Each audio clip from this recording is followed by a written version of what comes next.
الشیطان الرجیم بسم اللہ الرحمن الرحیم یا ایہا الذین آمنوا قوا انفسکم واہلکم نارا وقال النبی صلی اللہ علیہ وسلم الناس کلهم بنو آدم وآدم من تراب۔ معزز علماء کرام اور ہمارے دینی بھائی ہیں، آج کا یہ اجلاس تعلیمی بیداری اور اصلاح معاشرہ کے عنوان پر ہے، اور یہ دونوں عنوان آپس میں ایک دوسرے کے ساتھ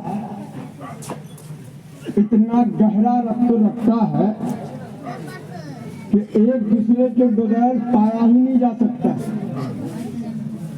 جب تک سماج میں تعلیم نہیں آئے گی تو اصلاح ہو ہی نہیں سکتی۔ حضور اکرم صلی اللہ علیہ وسلم کے زمانے میں آج کے دور جو ہم لوگ گزر رہے جس سے، اس میں جتنی برائیاں ہم لوگ دیکھ رہے ہیں اور ہمارے بوڑھے لوگ تو توبہ کر رہے ہیں کہ کون سا زمانہ ہم لوگوں کو اللہ نے دکھا رہا ہے۔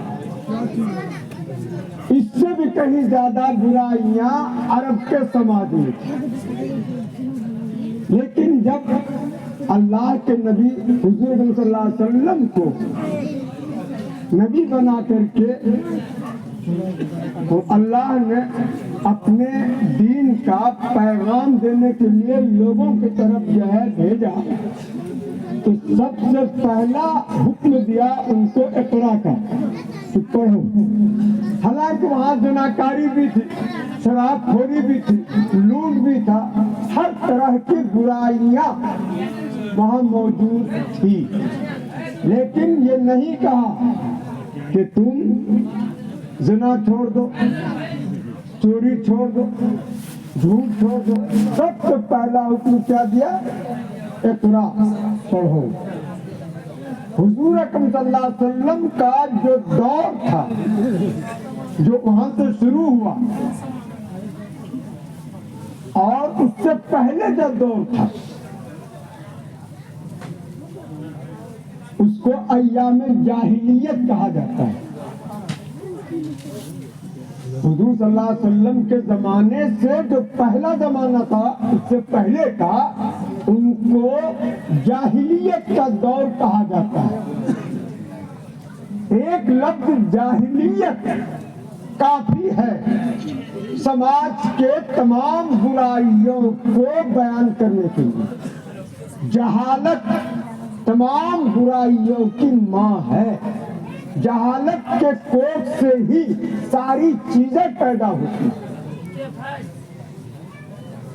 اللہ کے رسول نے فرمایا کہ الناس کلہم بنو آدم، تمام انسان آدم کی اولاد ہے، اور آدم مٹی سے۔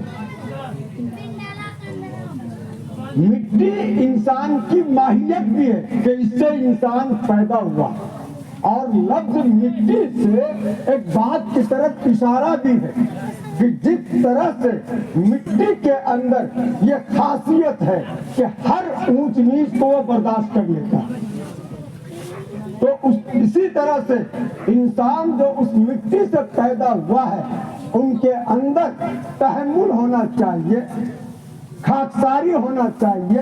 خاکساری خاک ہی سے بنا ہے، مٹی سے۔ عاجزی ہونا چاہیے۔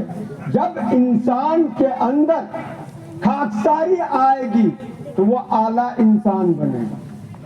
جب کسی انسان کے اندر تکبر آ جائے تو وہ شیطان بن جاتا ہے۔ وہ کیا بن جاتا ہے؟ شیطان بن جاتا ہے۔